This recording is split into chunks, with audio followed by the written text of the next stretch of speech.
속회 예배에 함께 하신 모든 성도님들께 진심으로 감사를 드립니다.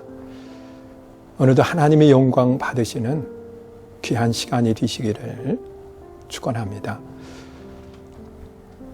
오늘 나눌 말씀은 로마서 16장 13절로 20절에 있는 말씀, 돌아보아 내가 서 있어야 하는 자리라고 하는 제목으로 말씀을 나누려고 합니다.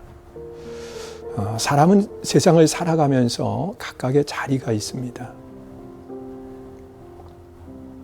그 자리에 내가 있을 때 든든하고 또 아름다운 모습을 갖게 되는 겁니다.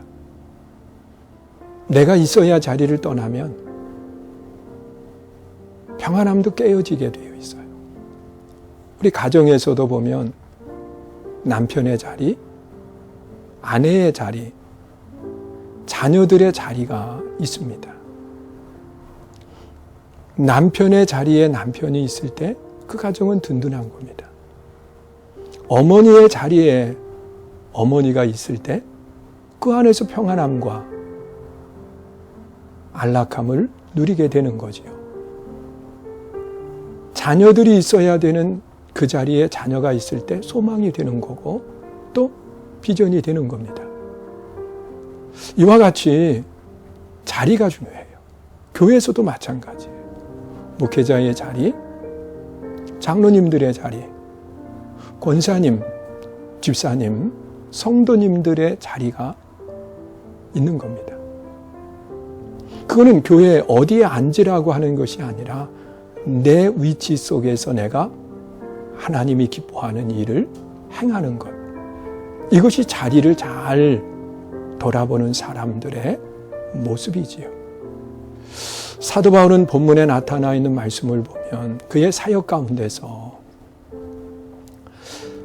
돌아보아서 잊지 못하는 그런 사람들에 대해서 이야기를 하고 있습니다. 가장 먼저는 본문 13절에 보니까 주 안에서 택하심을 입은 루포와 그의 어머니에게 문안하라. 그의 어머니는 곧 내 어머니다 말하고 있습니다. 이 바울은 한 곳에 머물러 있지 못하고 다니면서 복음을 전했습니다. 그러다 보니까 가족이 그립지요. 그런데 이 바울에게 있어서 루포는 형제와 같은 거예요. 그리고 루포의 어머니를 가리켜서 내 어머니다 그렇게 이야기해요. 바로 루포의 어머니는 바울에게 있어서 어머니 같은 분이셨다는 겁니다. 그런데 우리가 아는 것처럼 이 루포와 그의 어머니의 모습을 생각해 보세요.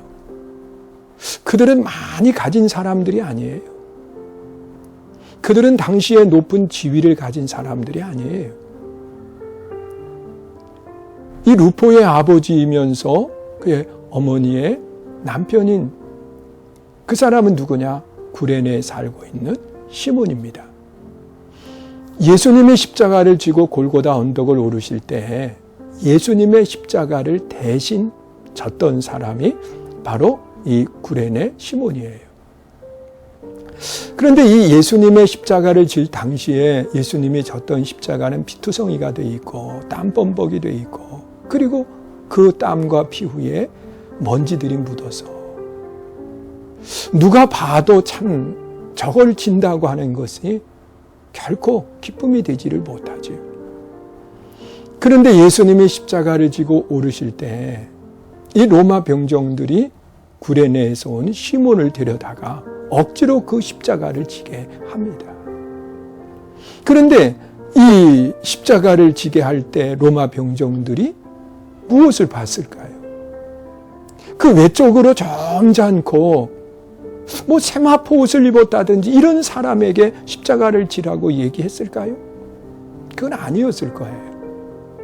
아주 평범하게 입은 옷을 입은 사람, 건장한 사람, 그러면서도 우직한 사람을 선택을 해서 십자가를 지게 했겠죠. 그가 바로 시몬이에요. 그가 십자가를 진 뒤에 예수님의 신음소리도, 예수님이 고통하는 그 소리, 또 기도하는 소리, 이런 것들을 들었을 거예요. 그리고 십자가에 달려 죽으실 때의 모습을 보면서 이 구레네 시몬은 그 모습 속에 메시아를 본 거죠. 그리고 이 사실을 자기의 가족에게 이야기했을 때 그 가족들은 아버지의 말을 듣고서는 예수님을 영접하게 되는 거예요. 그리고 난 뒤에 이 루포는 바울에게 있어서 형제와 같은 자리에 있었고, 또 그의 어머니는 바울에게 있어서 어머니와 같은 자리에 있었다는 겁니다. 어머니는 든든하지요. 그 안에 평화가 있죠. 그리고 그 안에 사랑과 희생이 있는 분이 어머니예요.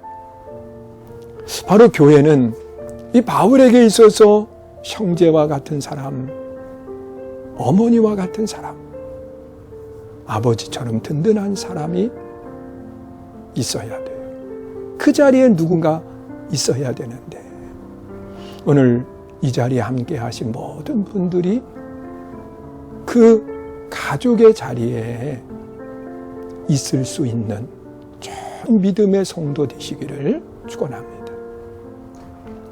그리고 두 번째로 본문 속에 나타나 있는 말씀을 보면 우리가 있어야 될 자리는 어떤 자리일까? 13절에 보면은요, 블레곤과 허메와 그랬어요. 그런데 이 블레곤과 허메라고 하는 이름은 그 당시에 노예들에게 붙여졌던 이름 중에 하나입니다. 천하게 생활했던 사람에게 붙여진 이름이지요. 그런데 이들도 교회를 와서 바울을 만나고 난 뒤에 복음을 받아들였고, 그리고 복음 안에서는 어느 누구도 차별하지 않아요. 세상에서는 노예일 수 있지만 하나님 앞에서는 동일한 형제요 자매였던 겁니다. 이것이 바로 오늘 우리들이 있어야 되는 아름다운 자리예요. 차별하지 않는 자리. 누구든지 사랑할 수 있는 자리. 그 자리에 우리가 있는 믿음의 좋은 삶이 되시기를 축원합니다. 그리고 또한 우리가 있어야 되는 자리는 어떤 자리입니까? 오늘 본문 17절에 보니까 하반절에 그렇게 이야기를 해요. 분쟁을 일으키거나 거치게 하는 자들을 살피고 그들에게서 떠나라 그랬습니다. 우리는 절대로 분쟁을 일으키는 자리에 내가 있으면 안 돼요. 화해의 자리에 내가 있어야 돼요. 거치는 자리에 내가 있으면 안 돼요. 누군가가 나로 걸려서 넘어지게 한다고 하면 그건 하나님이 기뻐하는 모습이 아니지요. 화해의 자리. 그리고 평탄을 만들어내는 그 자리에 우리가 있어야 돼요. 자, 그것뿐만 아니라 본문 19절에 보니까 너희의 순종함이 모든 사람에게 들리는지라. 그러므로 너희로 말미암아 기뻐하노니 너희가 선한 데 지혜롭고 악한 데 미련하기를 원한다. 그렇습니다.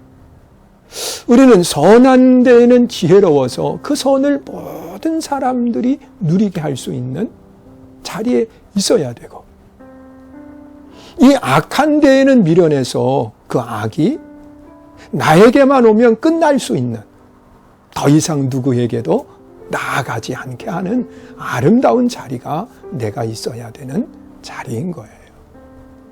이제 한 해의 절반을 지나고 있어요. 그리고 이제 절반의 시작을 하는 시점에 있어요. 내가 있어야 될 자리가 어딘가?